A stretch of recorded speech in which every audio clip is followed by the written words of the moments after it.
Microsoft software and services company headquartered in Bellevue. And we also have gold competencies in various technologies like Azure and DevOps as well. Little bit about myself. I work as an enterprise architect, and I help customers to get their things done around various software technologies in Microsoft and DevOps. Michael? Hi, this is Michael Vanderhelm. I've been with Tunix for about 6 years now. I'm a senior consultant with Tunix. I've been working with Vidya for about 6 months now on a couple client engagements. And I'm excited to share a couple demos here this afternoon about DevOps here with using Visual Studio and Azure. All right, cool. So I hope everybody is able to see the screen we are sharing, and I will proceed with the demo, the slide presentation. It has two parts to it. One, we have a couple of concepts which we want to share and discuss with everyone, and then Michael will take over and do the demo. Just a little bit information. We have booked 1 hour for this whole series. We can take your questions at the end, and we will also share email information where you can always send us your questions if needed. If you have anything specific, you can always type in the chat window, and we would like to take those as well. So here is the agenda I have listed out, a couple of bullet points which I would like to go through. So the first one is on DevOps and its key values. So first thing is that many people think that DevOps is a packaged solution or product. So the fact is that you cannot buy DevOps and install it. So it's not a packaged solution. Then what it is? So DevOps is the union of people, process, and products to enable continuous delivery of value to our end users. That's the quote Donovan Brown has from Microsoft. He works on DevOps very aggressively. So here there are three things involved: people, process, and products. And most of the organizations have all these three things. The only thing which is missing most of the time is that culture and the mindset to have DevOps. So let's dive a little bit more into it, that why DevOps is important for any software company to deliver continuous value to the customers. So what happens, there are two major roles in any organization. One is dev and the other one is ops. On dev side, QA also comes into the picture. So it's basically dev, QA, and ops all together.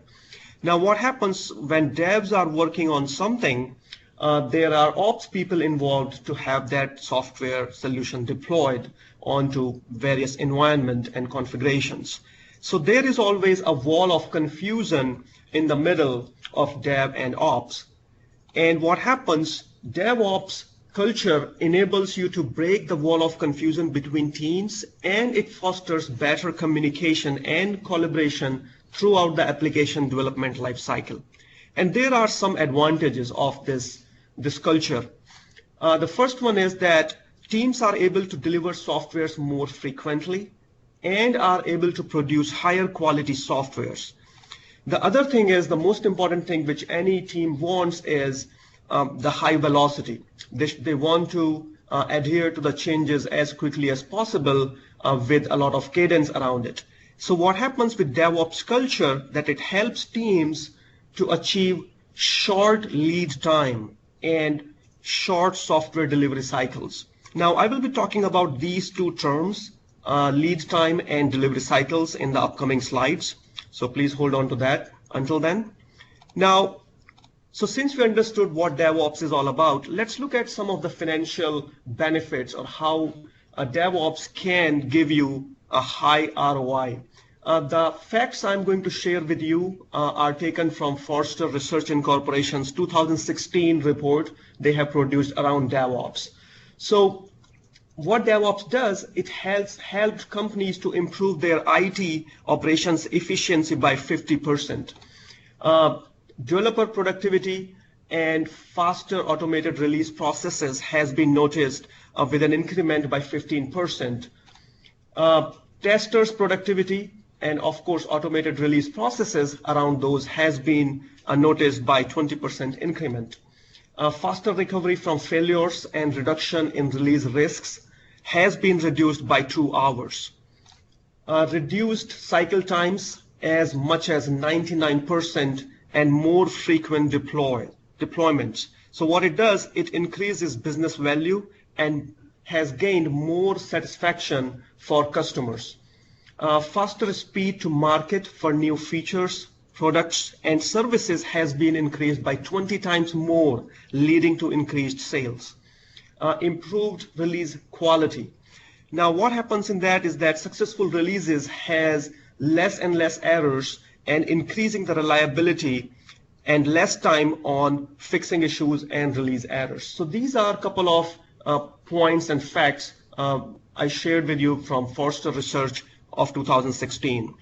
Now, in the first slide, there was a term called delivery cycles. So no matter what culture your team has, whether you do waterfall or agile, it doesn't matter, but every team goes through some delivery cycles.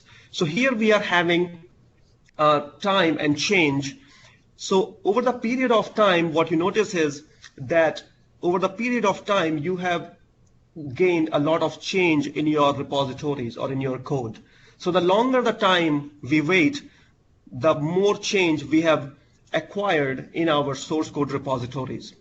So over the period of time, we have a lot of lines of code which has changed. And that means when we deploy this change, there are a lot of unknowns and risks involved. And that's why many times softwares fail when we deploy it to various environments. Let's say your dev, QA, UAT, and production for that matter. Now, the idea of DevOps is to reduce the delivery cycles. And what happens when you have reduced delivery cycles, you are deploying very often. So you have a small change over the period of a small time, we deploy it.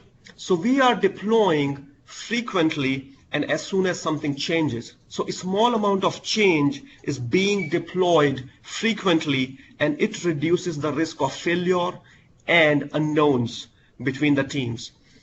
Now, let's talk a little bit more about how do we see these things in our team setting. So this is about DevOps workflow from planning to release.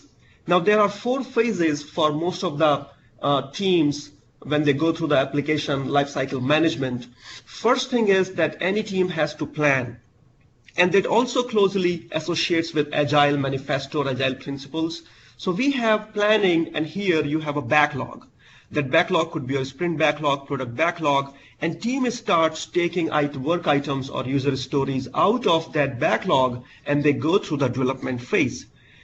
In development, dev and test team pitches in, and once they have done development and testing, the source code or product is ready to release, and now it goes into release, and it's released to different environments like dev, QA, UAT, and production. Once it is deployed, team goes and monitors the change and how customers are reacting to that, and team learn what all mistakes has been made, what are the issues, and things like that. And all that learning go back into the backlog or maybe as a technical debt, and then team again starts working on it. So these are 4 phases that DevOps can pitch in and help you in all these 4 areas of your application lifecycle management. Now, let's also look into that if there are two teams, if we compare side by side, that one team is taking advantage of DevOps and other team is not. What are the major criteria where a team with DevOps will notice and observe significant benefits? So on the left-hand side, I have few categories where we are going to measure the performance of any team with DevOps and without DevOps. So first thing is, which starts from when developers start writing any code, is that quality of code check-ins. Are there any collateral damages? Are you breaking builds and things like that? So if we do not have DevOps, as you can see in the middle column, without DevOps and with DevOps, what happens to that? So if there are no DevOps, then quality of code check-ins is always unknown. There is no way you can identify how good quality code team has been checking in. Whereas with DevOps culture and mindset, you can have a validation sitting on top of every single code checked in into the repository via unit tests. Now, another thing is environment creation. Environment creation could be that you have to spin a dev environment or a VM or a QA for that matter. And all those things has been happening manual if there is a team who takes no DevOps culture. Whereas with DevOps, it is automated. We will talk about all these things later on, and that how it can be automated. Deployment frequency is 1 to 2 times a month, and that is basically an event because many teams go through proper release planning, approval, they have to write release plans, and then somebody will go read through it step by step and then deploy it. Whereas with DevOps, you can even deploy several times per day. It's just like one-click deployment type of thing. Deployment process requires meeting planning, as I just mentioned, whereas with DevOps, it's like a push-button deployment, and you can deploy as many times as you want in a day. Deployment validation, once you have deployed it, without DevOps, it is manual, whereas with DevOps, it can be simply automated. Monitoring is almost manual to none, because there is no way you can monitor what has been deployed, what is the health of the applications you have deployed, and how do you monitor the performance. Whereas with DevOps, all these things can be gelled into the process, and you can monitor the health and performance of the application automatically. Dev and Ops relationship. As I have shown in the first slide, there is a wall of confusion between two, whereas without DevOps, it's a culture of blame. And with DevOps, it's a culture of trust, which team builds up. Now, in the next slide, I want to talk about something more related to DevOps benefits and how do we measure those benefits of DevOps. So there are basically 2 performance metrics DevOps has, and those 2 metrics are around agility, and the second one is around reliability. Any team wants to be as agile as possible so they can respond to the user requirements and any changes as fast as possible. So first thing is agility performance indicator. There are 2 indicators around agility. One is deployment frequency, and second one is change lead time. Deployment frequency, as you can see, it really increases because you are deploying as many times as you want in one day or in a week or during your sprint. So your deployment frequency goes really high. You have increased deployment frequency after adopting DevOps culture. Whereas change lead time means that if you have a change in your code, how fast you can get it into production. That is what change lead time is. And with DevOps, this change lead time reduces significantly because you can really get that change faster through the DevOps pipeline. And we will talk about that as well. Now, the other 2 indicators I want to talk about is reliability indicators. And those 2 are change fail rate and mean time to detect and repair. Now, change fail rate is that how often do we fail when we push out a new change. Means if I change something in my source code and I deployed it, what all type of collateral damages it could have caused, which will break other features and functionalities and whatnot for that matter. Now, the second one is mean time to detect and repair. And this is that how long team takes since a defect has been identified until it's pushed into QA. So time taken from defect identification to reproduce it, to fix it, and deploy it into QA, that total time is known as mean time to detect and repair. And that time can be significantly reduced with DevOps benefits and adopting DevOps culture. Now, let me show you a little bit more in terms of how software teams can get benefits of DevOps and how it goes through from one step to other step and from one phase to other phase. Now, this is about DevOps automation. Now, the idea of DevOps is basically to become more and more efficient at delivering small increments of value into various environments. And again, those environments could be team to team different. Usually every team has dev, QA, and production, and you might have some more environments for that matter. Now, with this DevOps automation process, the idea is to enable continuous value delivery to our customers. Now, team starts with development and they check in into the source control or version control. It could be Git, TF, whatever you have. And then what it does, when we check in, a trigger will build and unit testing process. And if build fails for whatever reason, then the feedback is sent back to the developers, and developers have to fix the code accordingly, and then they push the new check-in, and then again build will be triggered. If build is successful, then it triggers the automated acceptance testing. And if that acceptance testing fails, then again feedback is sent back all the way to the team, and development team will again work on those feedbacks, and they will push in the new change. That again, that change will trigger a new build. It will go through the build and unit test. Next phase would be automated acceptance testing. And if that works fine, now it goes to UAT and then finally released to your environment. Now this is the entire DevOps pipeline, which can be automated by various tools and technologies.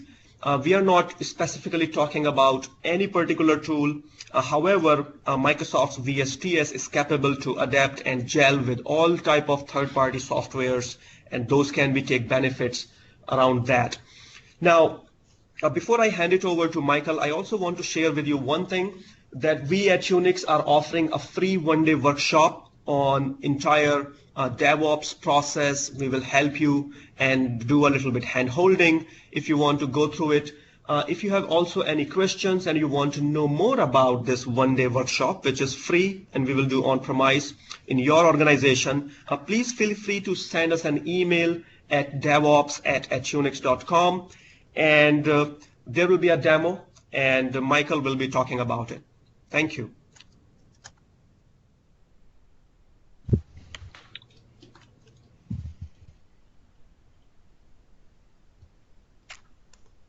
Alrighty. So what I'm going to demonstrate here is a simple scenario of taking a web application from Visual Studio and deploying it out to an Azure website. There's a couple things that I have pre-set up here. One is a very simple Azure web app in a resource container here on Azure. This is done using a free plan and a single web app. Right now, this is the web app as it stands right now. Nothing has been deployed to it, so this is live right now. If anybody's on the call would like to visit this, it's at tunixwebinr.azurewebsites.net. This is what you get when you create a web app without having deployed anything to it, and we will deploy something to it using VSTS. On visualstudio.com, I've created a project and uploaded the code just to get us moving here. So this code here has been committed to the Git repository that is hosted here on this project. This is the repository here that you can see. It's got the same folder structure as my Visual Studio project here. So what we would like to do is build and deploy that code from visualstudio.com out to our existing web app. Now to do that, we need to do two things. We need to create a build definition and then a release definition. To do that, we can go into the build section here and say new definition. And it'll ask us a couple questions on what kind of a build do we want to define. Now out of the box, there are some templates that you can choose from to get you started to create your build definition. A build definition is going to have a series of steps that need to execute in sequence to pull your code from source control, restore any dependencies, actually perform the build, run unit tests, and then package it up for the next part of the pipeline during the release. You can choose an empty template, or those steps can be added, individually, or you can start with a template that has a lot of those steps already set for you, and that's what I've chosen here. So these steps here out of the box are: it goes and gets the code, It does a NuGet package restore. It builds the solution, tests it, publishes the symbols, and then also gets the artifacts ready for release. So there's each one of these has different steps you can configure to do to get the build ready.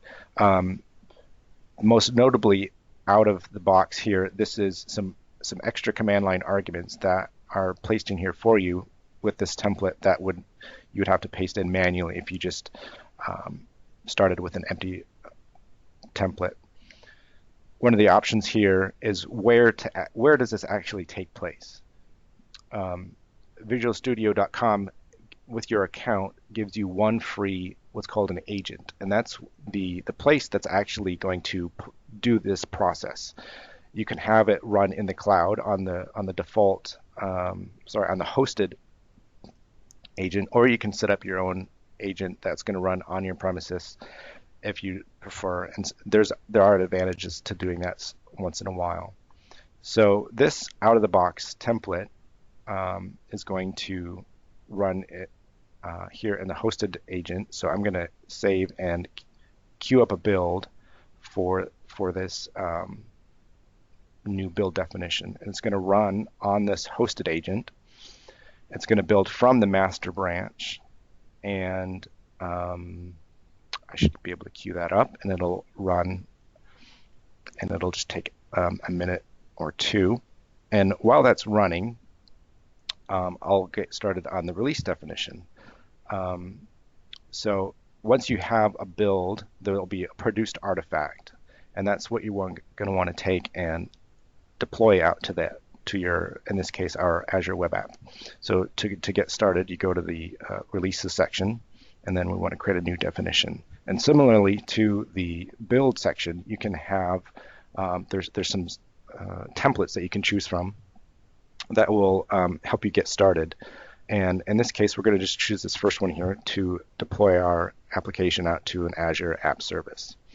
And this template has one step, and then the next, what it's going to ask you is like, where is it getting the source of the artifact that it's going to deploy? And in this case, this is the build that we just created. And so we'll choose create here. And it gives you, there's just one step in this case, but it's going to deploy that artifact out to the Azure app service. And this is red, indicating that we have some options that need to be filled in here.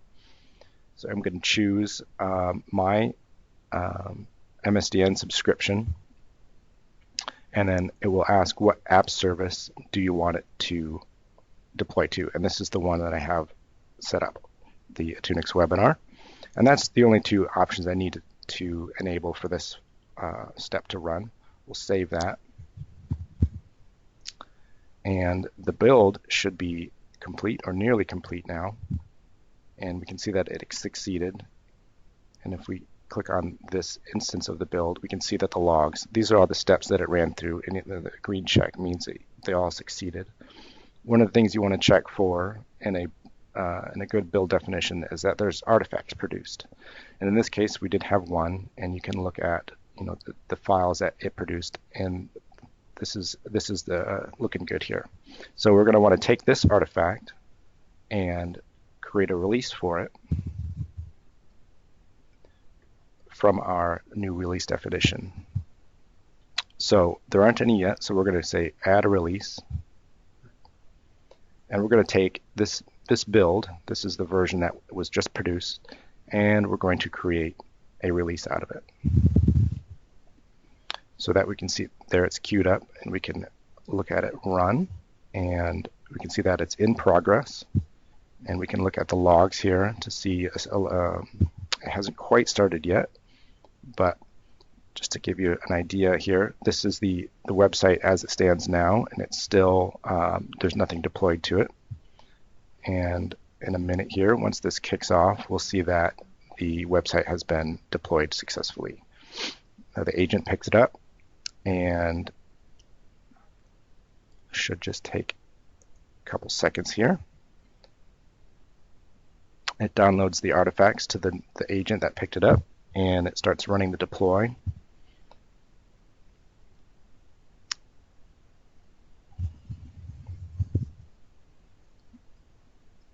Should just take a second. And it finished.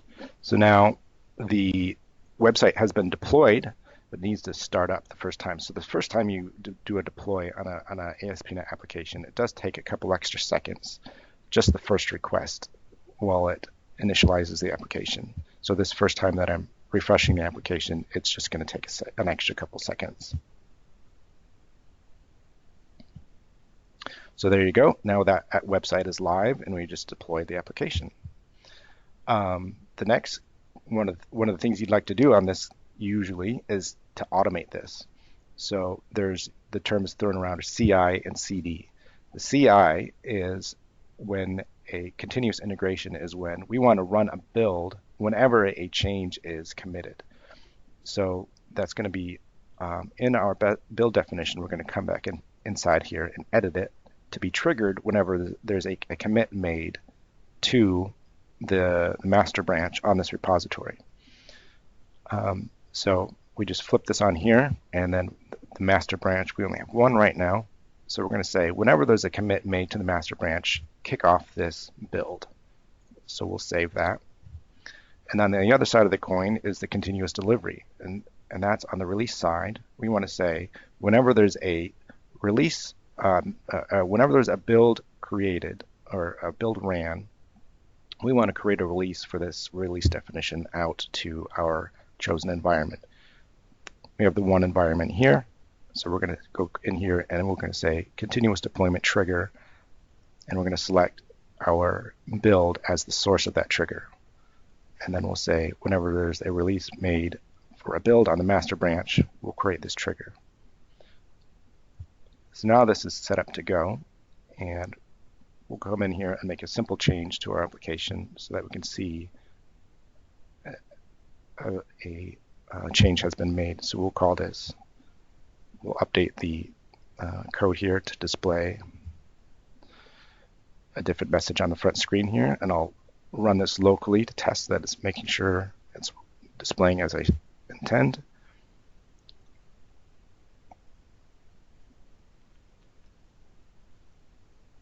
And we can see that this has been updated locally. So I'm going to commit that change to the repository, which should trigger our CI/CD pipeline that we've just set up. So come in here and I'll stage this change, add a commit message.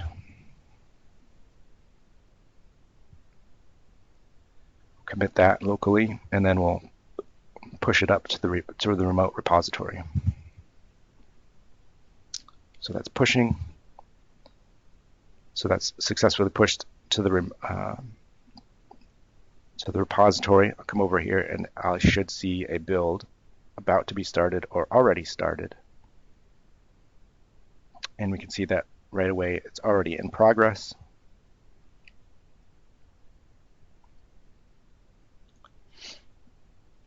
One of the advantages of having a private agent on your premises is that you're the only one ever going to be in line.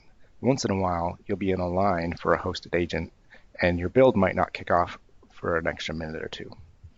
Seems like the lines are short these days, or at the moment, but that build is running.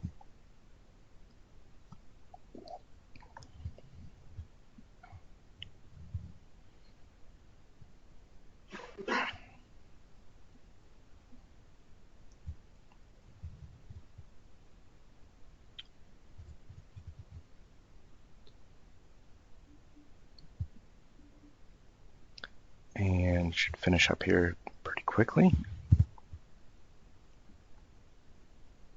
All right, that's finished, and now we should see that the release process has been triggered.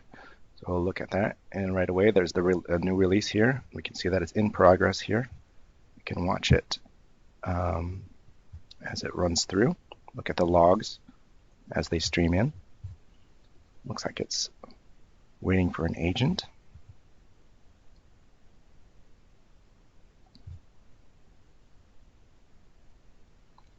There we go, it's picked up, and should be pretty quick to deploy this new build.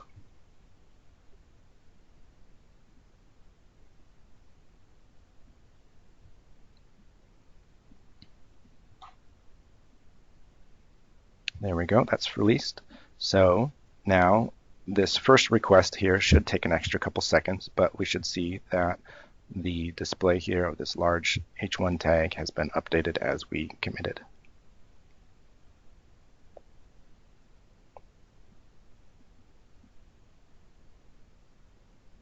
There we go, and we've got a new build released in an automated way, triggered by just a commit to that repository.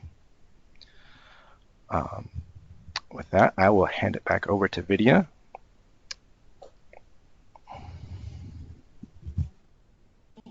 All right, thanks, Michael. That was awesome.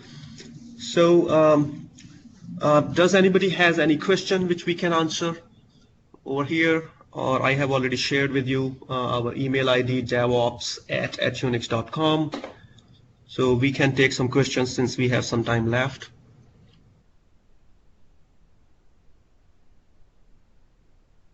If anybody is talking, I do not hear.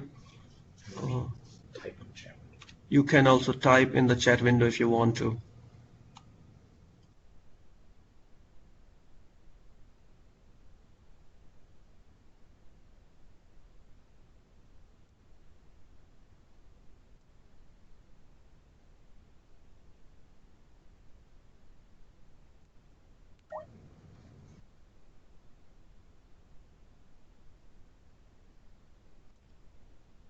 Okay, looks like Kopal is writing a message, so I will wait for that.